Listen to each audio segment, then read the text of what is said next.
राजा परीक्षित को कलयुग का प्रथम राजा बनाया गया। एक दिन राजा परीक्षित जंगल में शिकार खेलने के लिए गए तो वहां वो रास्ता भटक गए। वहां एक गाय और एक बछड़े की बात चल रही थी, वार्ता हो रही थी। गाय कैसी थी? बूढ़ी गाय थी। बैल के 3 पांव टूट चुके थे, एक पांव से बैल खड़ा था। तो गाय बछड़े से बोली, क्यों? कलयुग स्टार्ट हो गया इसलिए तुम्हारे 3 पांव टूट गए? कलयुग में धर्म के 4 चरण जो हैं उनमें से एक ही बचा है। धर्म के कितने चरण होते हैं? 4। सत्य, दया, दान, तप। धर्म के कितने चरण? बोल दो कौन कौन से? सत्य, जो सत्य बोलता है वो धर्म के रास्ते पर चल रहा। सत्य, दया, दया रखो अंदर, सत्य, दया, दान, दान की भावना, और तपस्या, तप। तप क्या होता है? विद्यार्थी, जो बच्चा अच्छे से पढ़ता है, पढ़ना भी एक तपस्या है। जो अच्छे से तपस्या करेगा उसी का सिलेक्शन होगा, वही पास होगा, वही आगे जाएगा। तप नहीं किया फेल हो जाएगा, वह भी एक तपस्या है। पत्नी अपने पति, अपने ससुर, अपनी सास की सेवा करे और सबकी गाली खाकर भी चुप रहे, यह भी एक तपस्या है। यह भी एक तपस्या है। सिर्फ जंगल जाना, वहां जाके खड़े हो जाना, वो तप है, वो भी तप है। पर गृहस्थ में रहकर गृहस्थ जीवन को आराम से चलाकर भगवान की तरफ ले जाना, यह भी तपस्या ही है। तो अब आपको ये डिसाइड करना होगा कि आप कौन सी वाली तपस्या करना चाहते हैं। कौन सी तपस्या? तो तपस्या, अब आप 3.5 घंटे यहां बैठकर कथा सुन रहे हैं, यह भी एक तपस्या है। यह सब तो नहीं बैठ सकते, आप सुन रहे हैं। ये दास अनिरुद्ध आपको कथा सुना रहा है, यह भी एक तपस्या है। ये तपस्या। तो आप सुन रहे हैं, साधु संत सब परिवार छोड़ करके गोविंद में मन लगाए हैं, यह भी एक तपस्या है। तो धर्म के 4 चरण हैं, सत्य, दया, दान और तप। तो कलयुग में 3 पांव टूट गए हैं धर्म के। इसलिए जब आप शंकर जी के मंदिर में जाते हैं तो वहां एक नंदी जी आपको दिखाई पड़ते हैं। आपने कभी नंदी जी को गौर से देखा हो तो नंदी के कितने पांव आपको दिखते हैं, ये बताइए। किसने ध्यान से देखा है नंदी को? नहीं देखा तो आज देखिए, यदि मिल जाए तो। नंदी के कितने पांव आपको दिखाई पड़ते हैं? बोलो। केवल एक ही पांव बाहर है, बाकी 3 पांव अंदर की तरफ मुड़े हुए हैं। वो नंदी क्या है? बैल ही धर्म का प्रतीक है। नंदी के 3 पांव अंदर की तरफ होते हैं मुड़े हुए, एक पांव बाहर की तरफ दिखाई पड़ता है। एक पांव के दिखने का आशय यह है कि धर्म के 3 पांव टूट चुके हैं। कौन कौन से पांव टूट गए हैं? सत्य, दया और तप। 3 पांव आज टूटे हैं। इस कलयुग में सत्य बोलने वाले लोग हैं पर ना के बराबर। सत्य, दया, दया तो मानो मिट ही गई।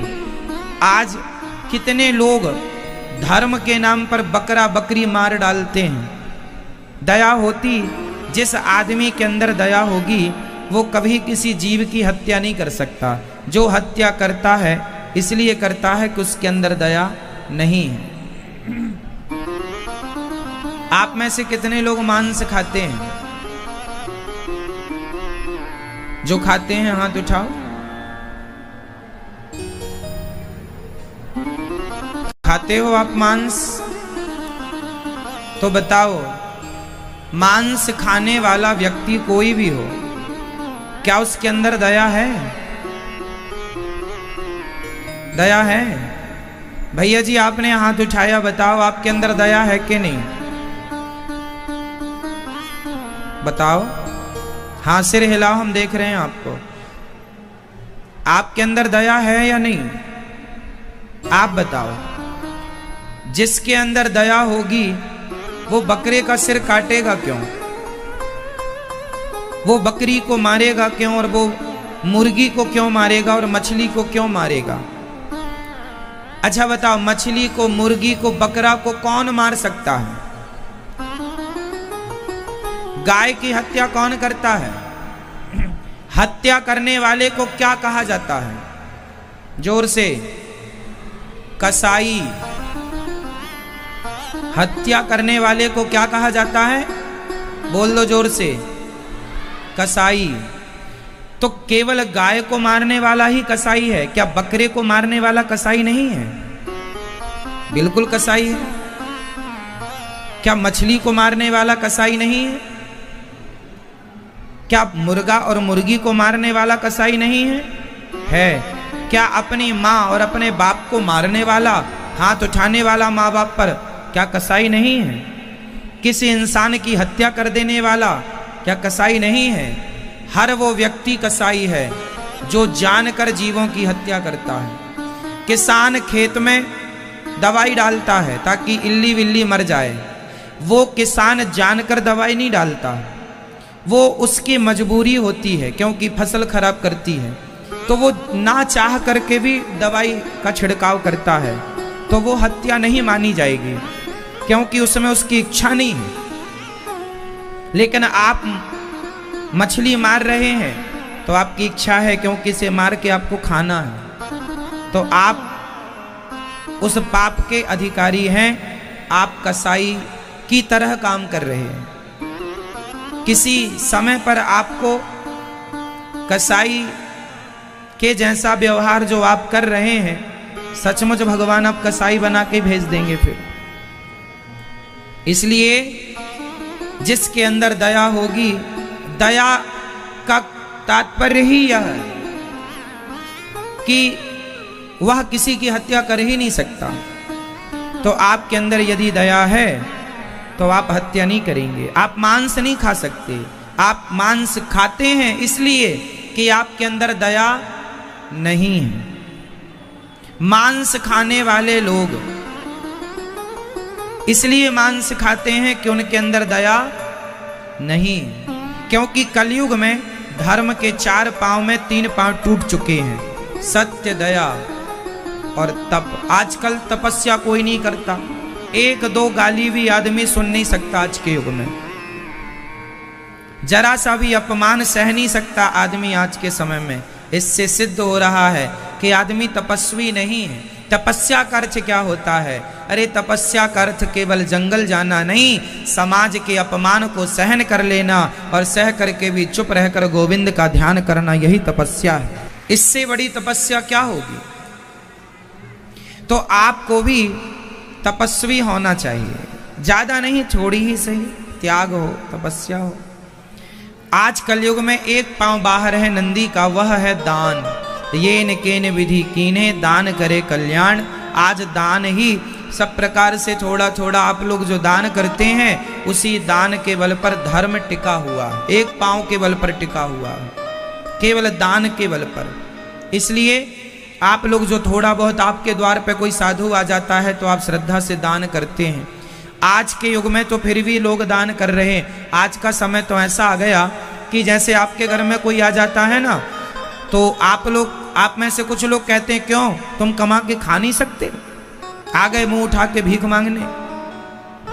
तो आप ये बात इसलिए बोल रहे हैं क्योंकि आपका दोष नहीं है, ये कलयुग का प्रभाव है। यहां आदमी देगा कम, बातें ज्यादा करेगा। अरे कोई आपके द्वार पर रोटी मांगने आया तो रोटी दो ना, उपदेश क्यों दे रहे हो? कमा के खा नहीं सकते? तुमसे उपदेश मांगने आया है कि रोटी मांगने आया है, ये बताओ। आपके द्वार पे कोई आया है तो रोटी मांगने आया है या उपदेश मांगने? बोलो। तो रोटी दो ना, उपदेश क्यों देते हो? कमा के खा नहीं सकता, आपकी बात सही है, कमा के खाना चाहिए, परंतु कोई आपसे पैसा मांगे, जैसे आजकल के भिखारी भी एडवांस हैं, आप 10 रुपए दो तो वो बोलते हैं 20 रुपए चाहिए। ऐसे लोगों को आप मत दो, चलता है। पर जो यथार्थ में साधु हैं, जो केवल भिक्षा मांगकर अपना गुजारा करके भजन करते हैं, कहीं उन दुष्टों के चक्कर में ये सच्चे साधु ना पिस जाएं, क्योंकि गेहूं के संग घुन भी पिसता है, बुरे लोगों के संग अच्छे लोग भी पिस जाते हैं। कुछ माना कि समाज में कुछ दुष्ट लोग हैं, पर उन दुष्टों के कारण आज ये पता लगाना इम्पॉसिबल है कि कौन सज्जन है और कौन दुष्ट है। इसलिए गृहस्थ धर्म ये कहता है कि आपके दरवाजे में कोई आया है, उसे पैसा मत दो, पर कम से कम उसे रोटी तो दो, उसे भोजन तो दो। अरे पका हुआ भोजन ना दो तो कच्चा भोजन आप उसे दे सकते हैं, जरा सा चावल, जरा सा आटा, जो आपकी श्रद्धा है, उससे आपको दोष नहीं लगेगा, पुण्य में। और आपके घर से कोई सच्चा साधु चला गया, आपने उसका अपमान किया, क्यों रे कमा के खा नहीं सकता, इतना बड़ा शरीर लिए घूमता है, तो उपदेश लेने तो वो आया ही नहीं था, रोटी लेने आया था। आप देते, आपके पास नहीं था तो आप कह देते कि हमारे यहां नहीं है। सुदामा के घर में एक भिखारी आया तो सुशीला मां बाहर आई, सुशीला मां एक गिलास पानी लेकर आई। हे ब्राह्मण देवता, हम गरीब हैं, हमारे घर 3 दिन से चूल्हा नहीं जला, आप हमारे घर भिक्षा मांगने आए हैं, तो हम 3 दिन से पानी पीकर जी रहे हैं, तो जो है वही आपके लिए ये पानी पी लीजिए, हमारे पास अन्न का दाना नहीं है। यदि नहीं है तो आप ये कहो कि नहीं, पर है तो देना धर्म, ठीक है, पैसा मत दीजिए। आपकी श्रद्धा है 1 रुपए देने की, 1 रुपए दो, 5 रुपए देने की। कोई मांगे नहीं हमें 100 रुपए चाहिए, तो आप उसे बोल सकते हैं चलो आप जाओ, हमारी जो श्रद्धा, क्योंकि भिक्षा श्रद्धा से दी जाती है और श्रद्धा से ली जाती है। भिक्षा जो मांगता हो कि हमें इतना नहीं इतना चाहिए, फिर वो व्यापारी हो गया, वो भिक्षुक नहीं है। उसको आप फिर अपने ढंग से बातचीत कर सकते हैं कि तू कमा, जब तुझे 100 रुपये चाहिए तो निठल्ला क्यों घूमता, कमा अपना, आप उसके लिए बोल सकते हैं। पर जो संतोषी है, जो आपके मुट्ठी भर चावल से भी संतुष्ट हो जाता है, ये उच्च कोटि के साधक होते हैं, जो किसी रूप में आकर, भगवान ही शायद इस रूप में आकर हमारे अन्न को ग्रहण करते हैं। क्योंकि आप ये बात याद रखिएगा कि सुदामा भी 5 घर भिक्षा मांगते थे, सुखदेव भगवान भी 5 घर भिक्षा मांगते थे, क्योंकि कुछ साधु होते हैं जो भिक्षा लेकर अपना गुजारा करते हैं, भजन करते हैं। तो आपके घर में सच्चे साधु आ गए, कोई सही व्यक्ति, भगवान ना जाने किस रूप में नारायण मिल जाए, तो थोड़ा आपको यह ध्यान रखना है कि कौन सही है कौन गलत है, इसकी परख आपको करनी होगी। और परख मैंने बता दी, जो संतोष हो जाए, संतोष कर ले, वो सच्चा है, और जो संतोष ना करे वो झूठा है। जो 10 रुपए देने के बाद भी कहे कि हमें 20 रुपए और दो, वो झूठा है। और जो 10 रुपए देकर भी खुश होके कहे आपने बहुत दे दिया, बहुत संतोषी है, वो सच्चा है। तो कलयुग में एक ही पांव बचा है धर्म का, केवल दान। इसलिए आपको जो बने दान पुण्य करते रहना चाहिए। इसलिए राजा परीक्षित ने देखा, वो गाय और बछड़े बात कर रहे थे, गाय थी पृथ्वी और बैल थे धर्म, आपस में बात कर रहे थे। अब किसे दोष दिया जाए इस हाल का, बताओ। आज धर्म के 3 पांव टूट गए हैं, हम किसे दोषी करार दे दें? काल ही कर्म ही ईश्वर ही मिथ्या दोष लगाए, भगवान को क्या दोष लगाएं? एक बात बताऊं मेरी माँ, जब किसी के जीवन में कोई संकट आता है ना, तो वह दोष भगवान को लगाता है।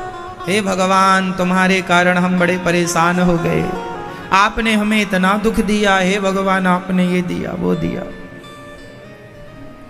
सच्ची बात यह है, कोऊ ना काहू को सुख दुख कर दाता, निज कृत कर्म भोग सब भ्राता। कोई किसी को सुख नहीं देता, कोई किसी को दुख नहीं देता। आप मुझे ये बताओ कि आपके जीवन में जो दुख आया या आता है, उस दुख का जिम्मेदार कौन है? आपके जीवन में आए हुए दुख का जिम्मेदार कौन है? जोर से बताओ, जोर से बोलो मेरी माँ। आपके जीवन में आया हुआ, आपके जीवन में आए हुए दुख का जिम्मेदार कौन है? आपके जीवन में आए हुए दुख का जिम्मेदार कौन? जोर से।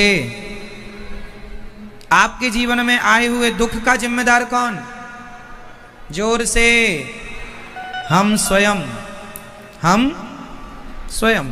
और हमारे जीवन में आया हुआ सुख, उस सुख के जिम्मेदार कौन है? वो सुख के जिम्मेदार भी भगवत कृपा से आप ही हैं। आपके अच्छे कर्म ही आपको सुख देते हैं और आपके बुरे कर्म ही आपको, को न काहू को सुख दुख कर दाता, निज कृत कर्म भोग सब भ्राता। इसलिए काल ही कर्म ही ईश्वर ही मिथ्या दोष लगाएं। ना काल ना कर्म, किसी को हम क्या दोष दें? जो हमने किया था वो हम पा रहे हैं, जो कल किया था वो आज पा रहे हैं, जो आज कर रहे हैं वो कल पाएंगे। अभी हमारे देश में धान की फसल कटने लग गई है। हमारे देश में क्या कट रहा है? धान मीन्स चावल। धान की फसल कट रही है हमारे देश में। जहां जहां धान, हमारे भारत में लगभग सारे राज्यों में धान होती है, प्रॉपर होती है, कहीं ज्यादा कहीं कम।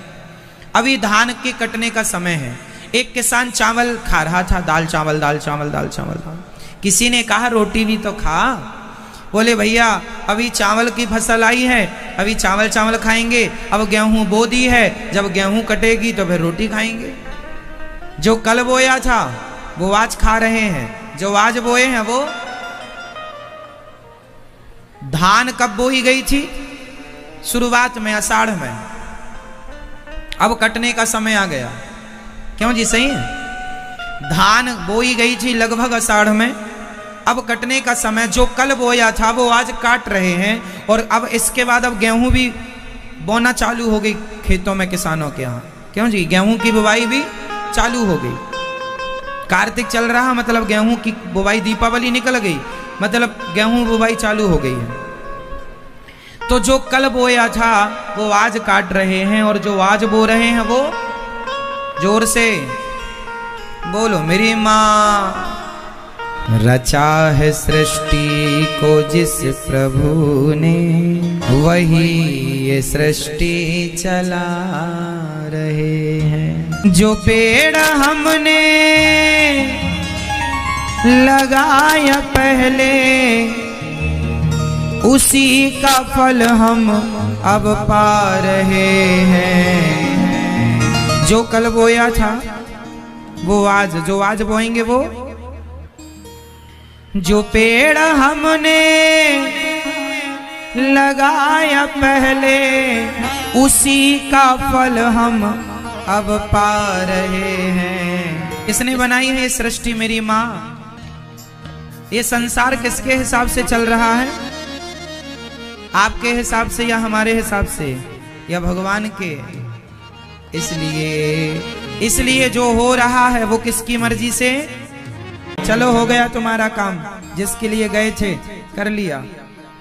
किया नहीं किया, भेजा तो था करने के लिए अच्छा काम, चलो टाइम पूरा होगा वापस आओ। क्या बताएं मेरी माँ, ये संसार मेरे और तुम्हारे हिसाब से नहीं। इसी धरा से शरीर पाए, इसी धरा में फिर ये समाए।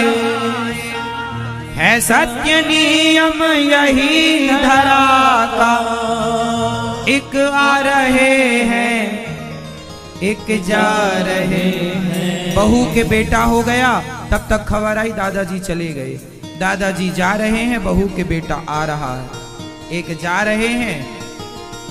यही है आप लोगों की। धान पक गई पता कैसे लगता है? कलर बदल जाता है। धान पहले छोटा पौधा होता है तो कैसे रंग का होता है? हरा होता, और पकने के बाद उसका रंग बदल जाता है। बोलो हाँ या ना, है ना? तो रंग बदल गया तो समझ लेता है किसान की फसल पक गई। आप लोगों के बाल के रंग भी कुछ बदले बदले दिख रहे हैं, मतलब फसल पकी खड़ी है। मतलब फसल पक गई। लोग कहते ना बाल पक गए, ये बाल नहीं पक गए, फसल पक गई है। अब कभी भी कटाई हो सकती है, इसलिए अपनी तैयारी में रहो राम जी। कभी भी हार्वेस्टर चल सकता है। अब कितना भी मेहंदी पोत के काला करो, अब नहीं होगी काली। ये संसार में यही नियम है, यही रीत है। आया है सो जाएगा राजा रंग फकीर, एक सिंहासन चढ़ चला एक बंधा जंजीर। तो फसल पक रही है, थोड़ा ध्यान दो, संसार से मन हटाओ, गोविंद में मन लगाओ। धान पक गई है, गेहूं का रंग भी बदल जाता है पकने के बाद। कोई भी फसल देख लीजिए रंग बदल जाएगा।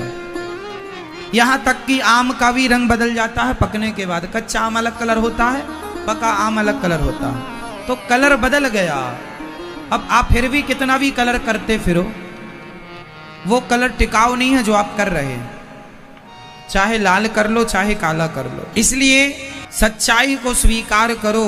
राजा परीक्षित जंगल में गए, गाय बछड़े का संवाद सुन करके वो गाय बछड़ा आपस में बात कर ही रहे थे कि कोई आदमी आया काला सा और वो गाय को बछड़े को मारने लगा, लातों से पादप प्रहार करने लगा, पांव से मारने लगा। परीक्षित को लगा ये तो मेरे राज्य में बड़ा गलत हो रहा है, कोई गाय को पांव से मारे, इससे बड़ा अपराध क्या होगा।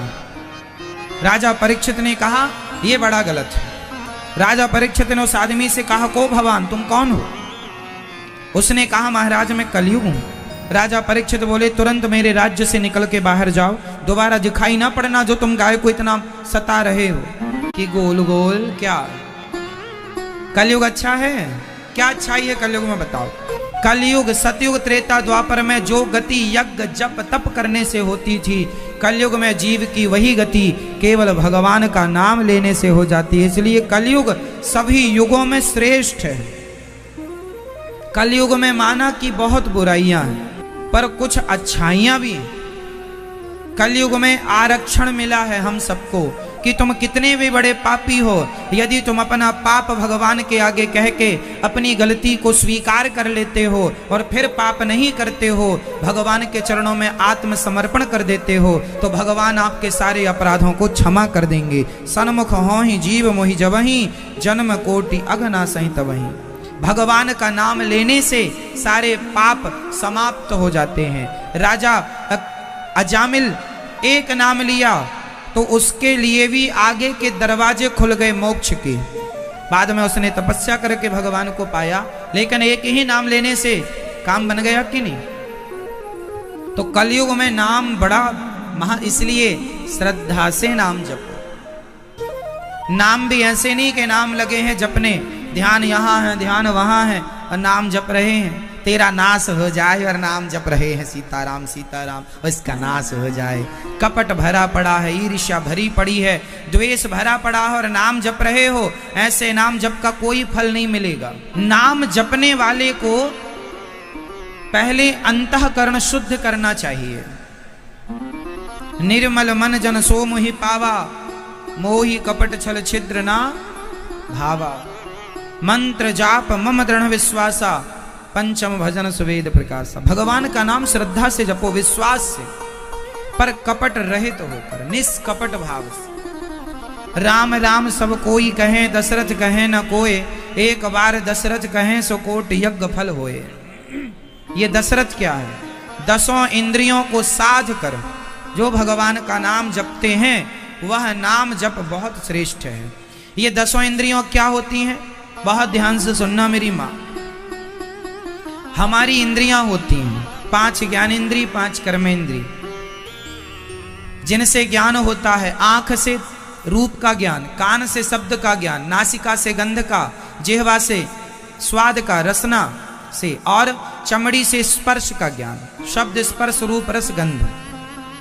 ये 5 ज्ञानेंद्री हैं। 5 कर्मेंद्री, मुंह मुख कर्मेंद्री, मुंह कर्म करता बोलने बताने का, हाथ पांव 3, चौथा मूत्र द्वार, 5वां मल द्वार, ये मलमूत्र का विसर्जन। ये 5 कर्मेंद्री, 5 ज्ञानेंद्री।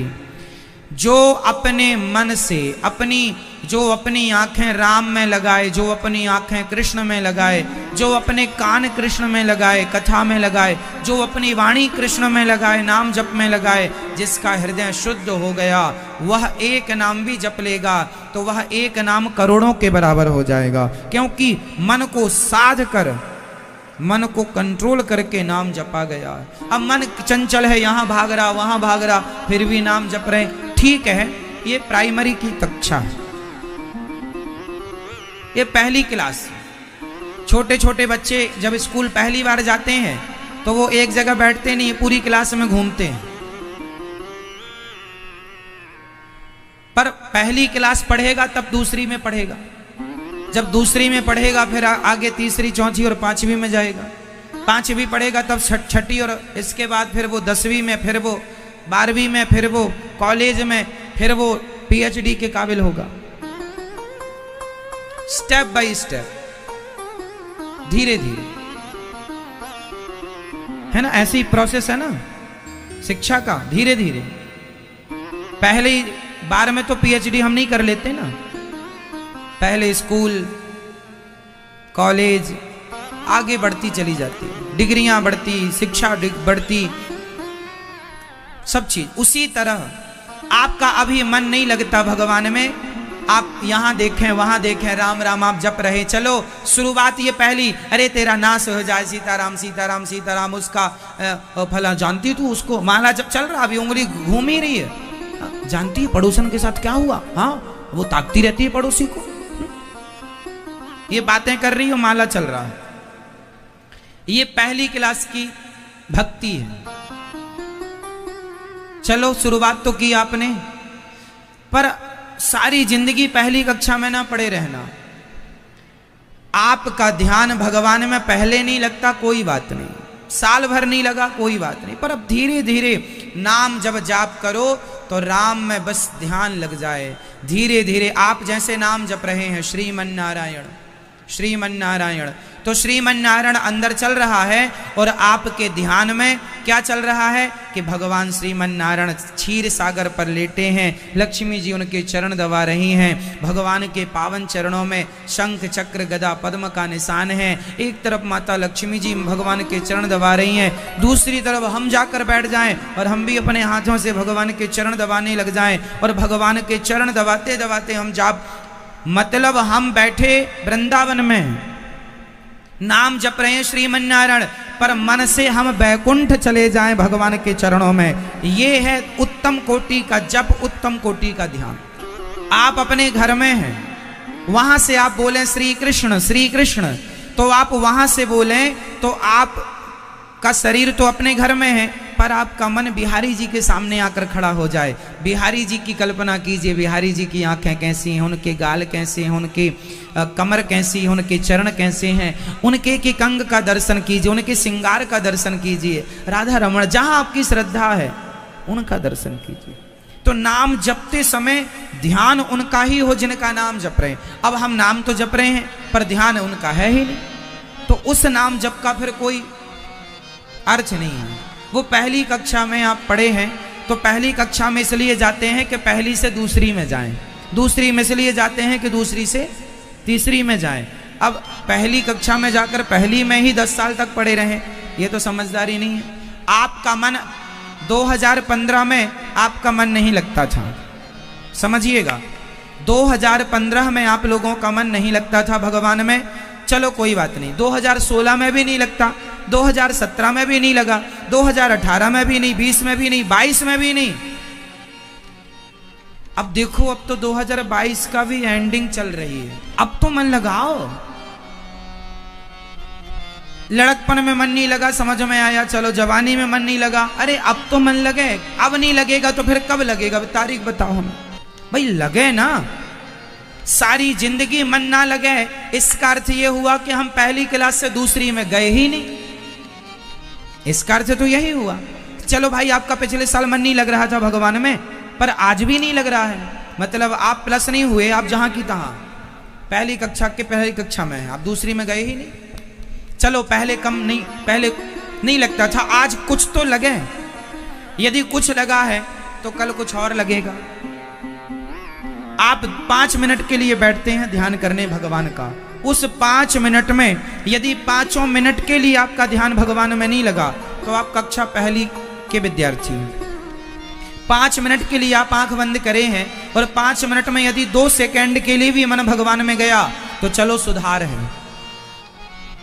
1 साल बाद भी यदि 2 सेकंड के लिए मन चला गया तो सुधार है। चलो दूसरे साल में आपका फिर 5 सेकंड के लिए जाएगा, फिर 10 सेकंड के लिए, फिर 60 सेकंड के लिए आपका ध्यान लग जाएगा, मस्त संसार भूल गया। ऐसा अनुभव होगा कि आप अभी अभी वैकुंठ से आ रहे हैं, ऐसा फील होगा।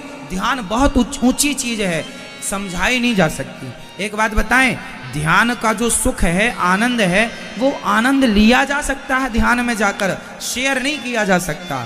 गूंगे को गुड़ खवाओ, गूंगे को रसगुल्ला खवाओ, पूछो कैसे रहा, वो ये तो कह सकता है, बता नहीं सकता।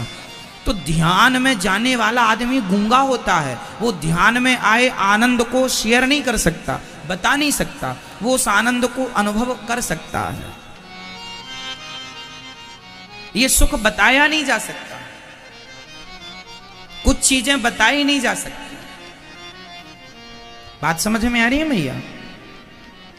तो ध्यान लगाया करो अपने कमरे में बैठकर भगवान के आगे 5 मिनट के लिए, 10 मिनट, सबके बच्चे बूढ़े सबको चाहिए कि ध्यान 5, आप पूजा 1 घंटा पूजा ना करो, हम कहते हैं 5 मिनट पूजा करो, पर 5 मिनट में 5 मिनट के लिए आप संसार को पूर्ण रूप से भूलकर केवल भगवान की शरण में रहो, केवल 5 मिनट। तो वो 5 मिनट की पूजा 1 घंटे से ज्यादा, यदि 1 घंटा भी की और मन तो लगा नहीं, यहां वहां ताकते रहे तो 1 घंटा भी बेकार है। आप उससे अच्छा कुछ काम ही कर लेते अपना।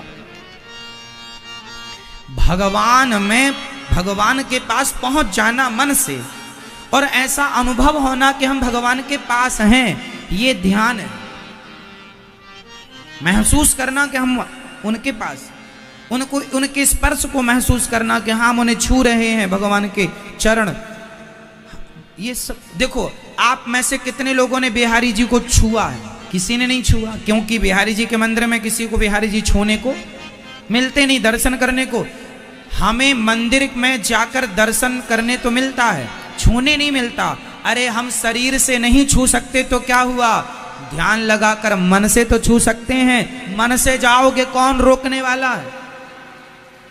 जाओ ना, चरण पकड़ के बैठो, भाव से छुओ, टच करो भगवान को। तो पाबंदी शरीर में है, बंधन शरीर का है, मन का कोई बंधन नहीं है। किसी के शरीर को तो बांधा जा सकता है, मन को नहीं बांधा जा सकता। इसलिए मन यदि आपका स्वतंत्र है तो क्यों ना उस स्वतंत्र मन का लाभ उठाया जाए। बिहारी जी को आप भाव से टच कीजिए, उनके चरणों को छुइए।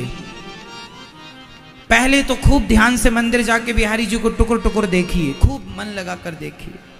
फिर मंदिर से बाहर आकर बैठिए कहीं एकांत में, ध्यान लगाइए, भाव बनाइए हम बिहारी जी के सामने हैं, बिहारी जी सामने खड़े हैं, हम उनके चरणों को दबा रहे हैं, चरणों को स्पर्श कर रहे हैं। अपने हाथ से लड्डू बनाकर बिहारी जी को भोग लगा रहे हैं, अपने हाथ से ताजा ताजा दूध ठाकुर जी को पिला रहे हैं। अरे इस भाव में डूबने में मना किसने किया आपको? कौन है आपको रोकने वाला? बिहारी जी को मोतीचूर के लड्डू खवाओ, देसी घी के लड्डू खवाओ, भाव में आप कमरे में। अरे और तो सब ठीक है मेरी माँ, जब आप लोग सोने के लिए बिस्तर में जाती हो तो बिस्तर में जाते ही आप बिस्तर पर भगवान का ध्यान करते करते लेट जाओ, और लेटे लेटे ही ध्यान लगाओ, भाव बनाओ कि हम बिहारी जी के सामने हैं, हम जगन्नाथ जी के सामने हैं, और जगन्नाथ जी को अपने हाथ से लड्डू खवा रहे हैं, रबड़ी खवा रहे हैं इत्यादि, और भगवान जी का पावन दर्शन। उनके पास जाकर जगन्नाथ जी हाथ पसारे खड़े हैं, हम उनके गले से लग रहे हैं, जगन्नाथ जी हमें गले लगा रहे हैं। ये सब भाव बना लो ना, कल्पना कर लो ना, क्या बुराई है? कौन रोकने वाला है? क्या बंधन है? बिस्तर पर लेटे लेटे कर लो, कौन रोकने आ रहा है? कई लोग कहते हैं महाराज जी हमारी सास हमें पूजा नहीं करने देती, हमारा पति हमें पूजा नहीं करने देता। ये प्रश्न ही गलत है। अरे पूजा करने वाले को, भगवान से दिल लगाने वाले को कोई रोक सकता है क्या? मीराबाई को कोई रोक पाया क्या? हाँ, रोक सका कोई? जनाबाई को रोक पाया कोई? मुक्ताबाई को रोक पाया कोई? बांध दिया था मुक्ताबाई को उसके ससुर ने रस्सियों से कस के खंबे पर, लेकिन उसका मन विट्ठल नाथ जी में ऐसा लगा कि भगवान को आना पड़ा, रस्सी खोलनी पड़ी और मुक्ताबाई को,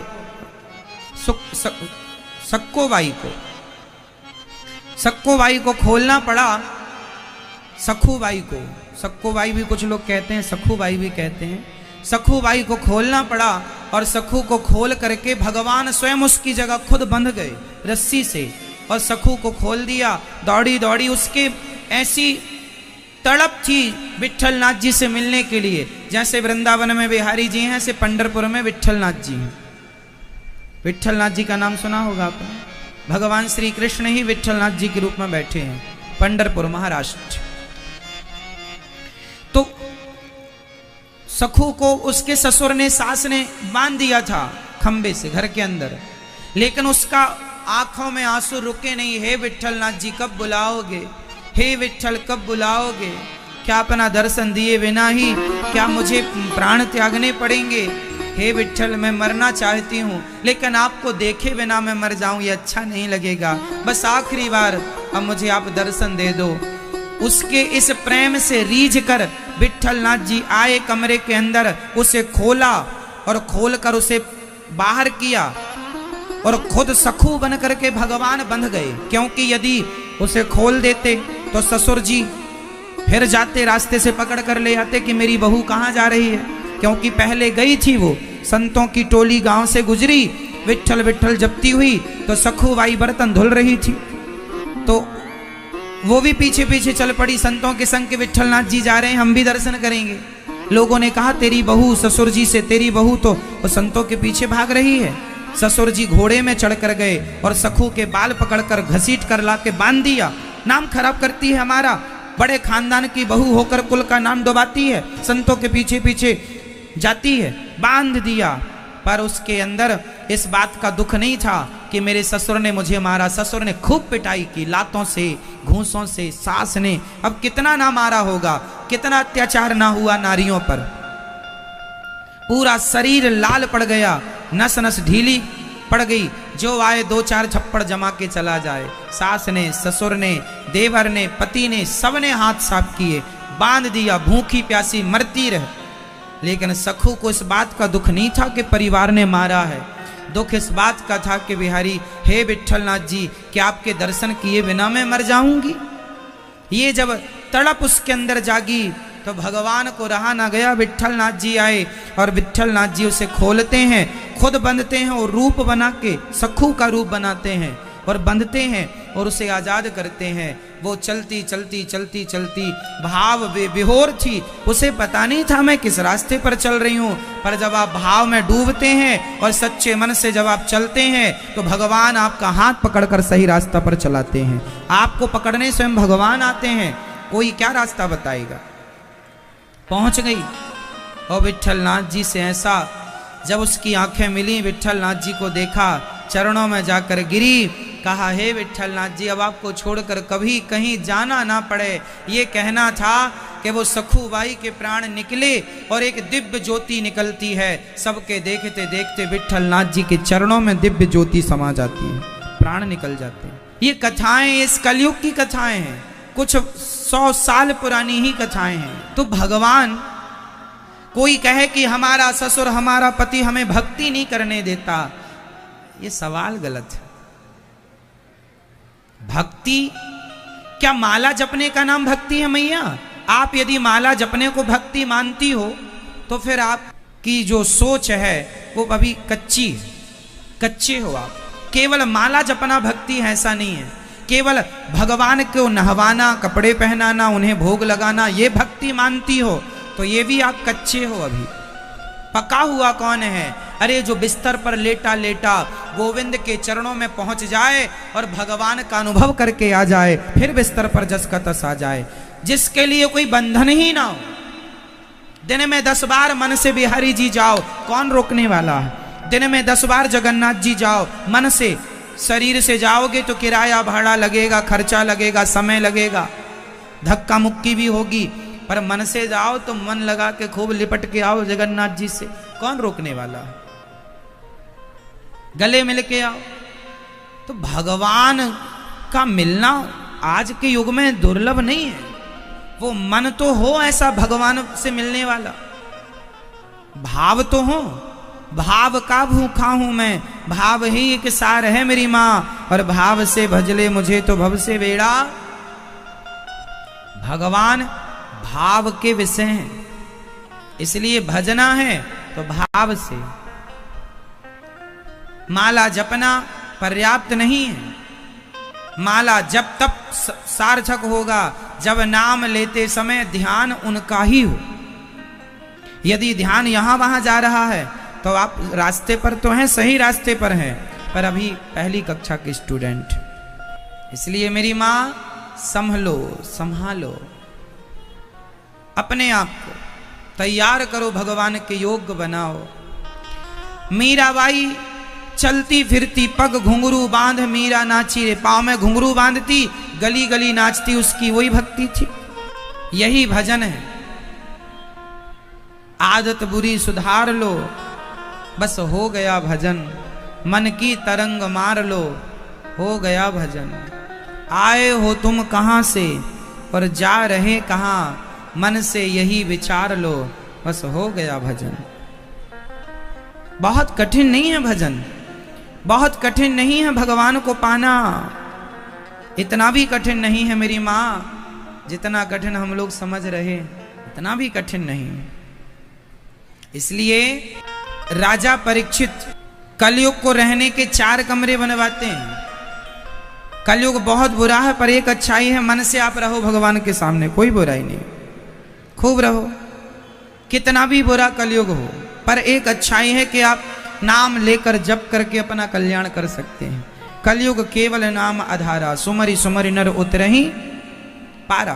फिर आगे समझिए, राजा परीक्षित ने कलयुग बहुत बुरा है, पर उसमें कोई अच्छाई को देखकर राजा परीक्षित ने कलयुग को रहने के 4 कमरे बनवाए। द्यूतम पानम स्त्रियः सूना यत्र धर्मश्चतुर्विधा। कलयुग कहाँ कहाँ रहता है, ध्यान से सुनिएगा। कलयुग कहाँ रहता है मेरी माँ? कलयुग का पहला ठिकाना है द्यूतम, मतलब जुआ। द्यूतम जुआ। आप लोग कभी जुआ ना खेलना, जुआ खेलने से नाश नहीं होता, सर्वनाश की व्यवस्था होती। किसका सर्वनाश हुआ? कौरवों ने जुआ खेला, सर्वनाश हुआ। द्यूतम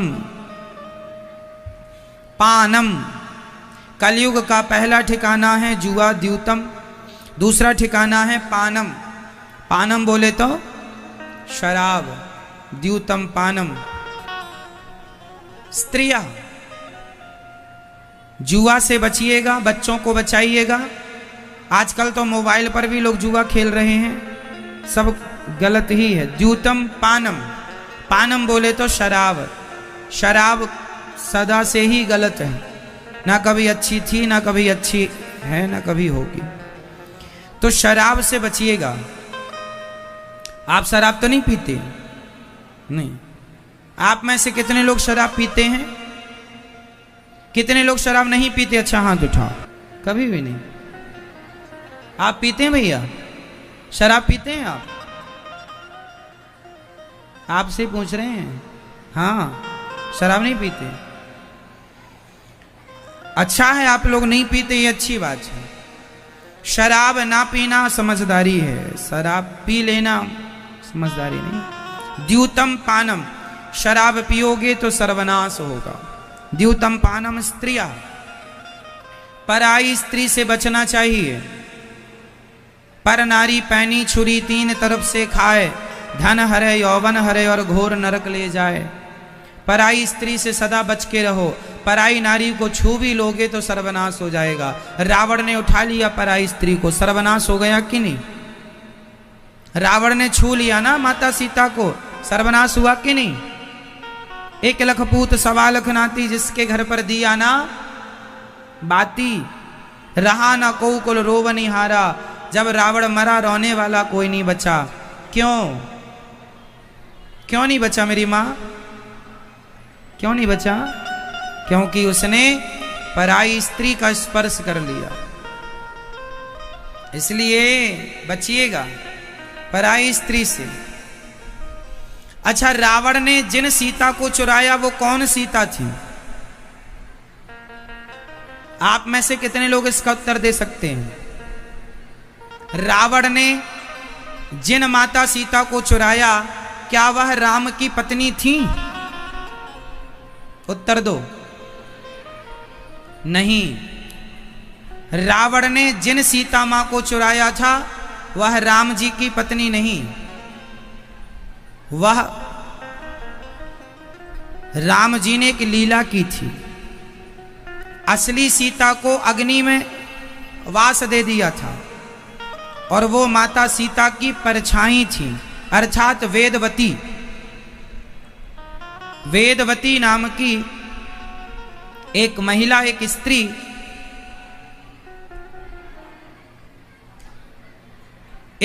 स्त्री जो भगवान को पति के रूप में प्राप्त करने की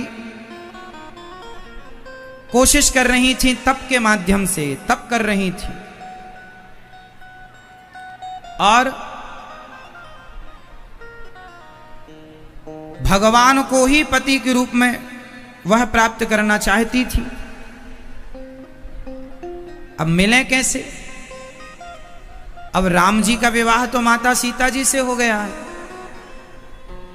एक बार रावण, अब पूरी कथा मैं आपको समझाता हूं, ध्यान पूर्वक सुनिएगा और कथा मन लगा के सुनो। भैया महाभारत ना करो, ये भागवत जी की कथा चल रही है, महाभारत की नहीं। ध्यान पूर्वक सुनो, ध्यान से, बहुत ध्यान से सुनिए। एक बार रावण, अच्छा रावण जिस भी सुंदर महिला को देखता था ना उसे परेशान जरूर करता था। एक दिन रावण हिमालय की तरफ चला गया तो वहां पर एक सरोवर के तट पर माता वेदवती अपने बाल खोलकर और तपस्या में मग्न थी। तो रावण ने देखा कि स्त्री तो बड़ी सुंदर है, तो रावण जाके उस स्त्री के केस पकड़ लिया। वो वेदवती माता समझ गई कि कोई यहां दुष्ट आया है। रावण सामने जाकर खड़ा हो गया और माता को परेशान करने लग गया। तब माता वेदवती ने शाप दे दिया। शाप दिया, रावण तूने मुझे तपस्या से, मेरी तपस्या को तूने भंग किया है, जा मैं तुझे शाप देती हूं, आज के बाद तूने किसी स्त्री को उसकी मर्जी के बिना यदि तूने उसे टच किया तेरा विनाश हो जाएगा। रावण चरणों में गिर पड़ा, हे मां क्षमा कर दो, मैं अपराधी हूं, मैं समझ नहीं पाया आप कौन हैं। तब मां वेदवती ने कहा, फिर मैं तुझे, यदि जिस स्त्री को तू उसकी मर्जी के बिना यदि तू उसको हरण करेगा या उसकी तरफ देखेगा, यदि वह तुझ पर करुणा की दृष्टि एक बार डाल देगी तो तू अमर हो जाएगा। वही वेदवती, उस वेदवती मां ने कहा कि तूने मेरी तपस्या भंग की है, तेरे विनाश का कारण मैं ही बनूंगी। वह माता वेदवती जब राम जी जंगल गए, चित्रकूट से पंचवटी गए, तो वहां राम जी ने माता सीता से कहा कि आप कुछ दिन के लिए अग्नि में वास कीजिए, मैं अपनी कुछ लीलाएं कर लूं। तो असली सीता अग्नि में प्रवेश करा दी राम जी ने, और जो वेदवती थी वह अग्नि से उन्होंने प्रकट करा ली। जो माता सीता की परछाई कह दो या वेदवती माता कह दो। तो रावण जिन सीता को चुराया वह वेदवती थी और ले गया। इसलिए रावण कहता है, एक बार बिलोक मम ओरा, एक बार हमारी तरफ देख लीजिए, क्योंकि एक बार कृपा की दृष्टि पड़ जाएगी तो रावण अमर भी हो जाएगा। इसलिए कहा गया कि एक बार हमारी ओर देख लीजिए, इसलिए कहा गया है कि एक बार हमारी तरफ देख लीजिए। तो रावण ने जिन माता सीता को चुराया वह माता सीता माता वेदवती थी। असली सीता तो अग्नि में वास करा दिया था भगवान राम ने। यह बात रामचरितमानस में लिखी है। आज पूज्य श्री अनिरुद्धाचार्य जी महाराज ने हम सभी लोगों को बहुत ही उत्तम एवं शिक्षाप्रद कथा सुनाई है। आशा करता हूं कि इस शिक्षाप्रद कथा से हम सभी लोग कुछ न कुछ शिक्षा अवश्य ग्रहण करेंगे और अपने जीवन को सुखी और सात्विक बनाने का प्रयास करेंगे। मित्रों, अगर आपको यह शिक्षाप्रद कथा पसंद आई हो तो वीडियो को लाइक करें और अधिक से अधिक लोगों को शेयर भी करें, जिससे और भी लोग महाराज जी की इस शिक्षाप्रद कथा से शिक्षा लेकर अपने जीवन को सुखी बना सकें। मित्रों, अगर आपने अभी तक हमारे चैनल को सब्सक्राइब नहीं किया है तो हमारे चैनल को तुरंत सब्सक्राइब भी कर लें, जिससे आपको नोटिफिकेशन के माध्यम से महाराज जी के शिक्षाप्रद कथा तुरंत प्राप्त हो सकें। मित्रों, तो कल फिर किसी शिक्षाप्रद कथा के साथ आप लोगों के समक्ष प्रस्तुत होंगे। तब तक के लिए जय श्री राधे।